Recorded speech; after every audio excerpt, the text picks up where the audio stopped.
Good morning, ito po ang bagong gawa namin biogas dito sa Silang Cavite. Ayan. Po yung kanyang bubbler.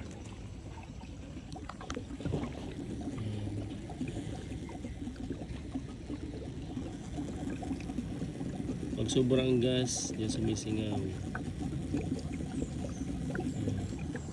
Para hindi ito sasabog.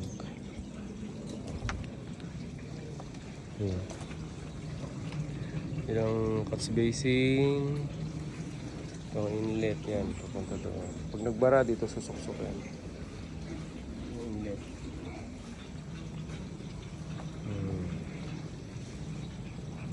Yan, nagbababler pa doon.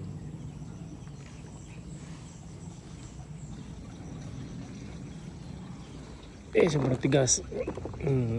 Pwedeng sakayan.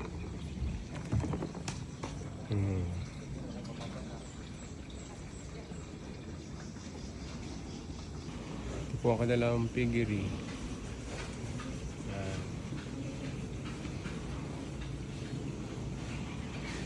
Piggery nila. Ito naman yung luma nilang biogas. Nabaak. Na-damage. Luma nilang biogas. Tapos nagpagawa ulit sila ng bago. Semento yan. Hindi naman nila magamit. Hindi mapakinabangan. Hindi yan gumagana. Kaya nag-decide sila magpagawa ng panibagong biogas sa amin. Sa Renovare Philippines Incorporated.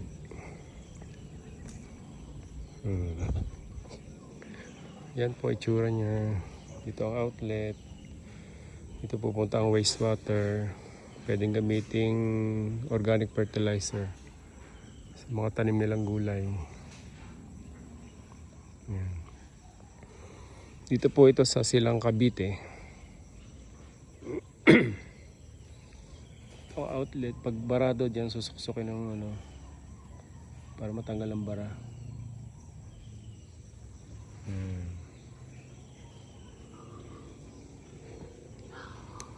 Tigas to. Dan tigas.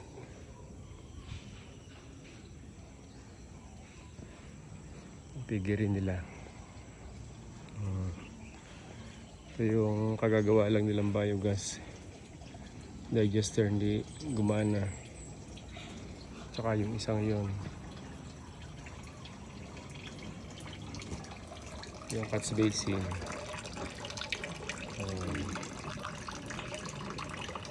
Doon kapasok ang dumi. Yan po ang ating biogas digester. 2 meters, almost 2 meters in diameter by 10 meters. Atin pong tingnan yung apoy niya sa dulo. Ito apoy niya. Colorless ang apoy. Masyadong makita. Sa hapon blue na blue yan.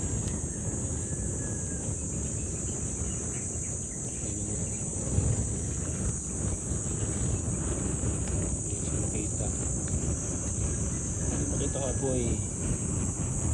Malakas ang apoy yun.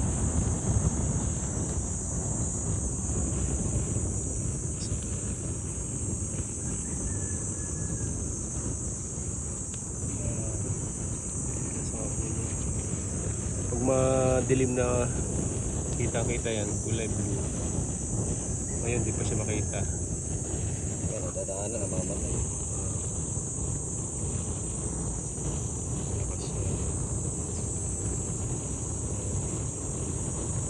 Yan ang puwi niya. Hindi masyado makita. Kung sa hapon blue na blue yan. Pag medyo dark na.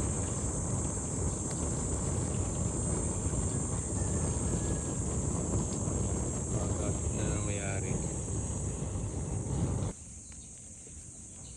Yan. Saan ang apoy niyan? Yan. Yan, ito yung nandun ang biogas. Hindi na makita ang apoy niya, kulay blue.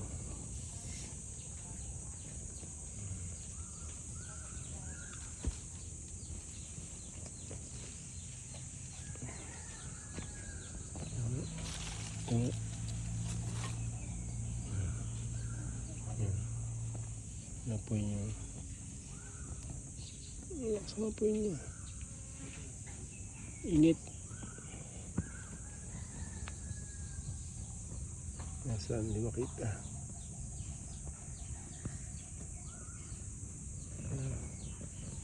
Lakas ang apoy niya. Ito. Yan. Yan. Ito.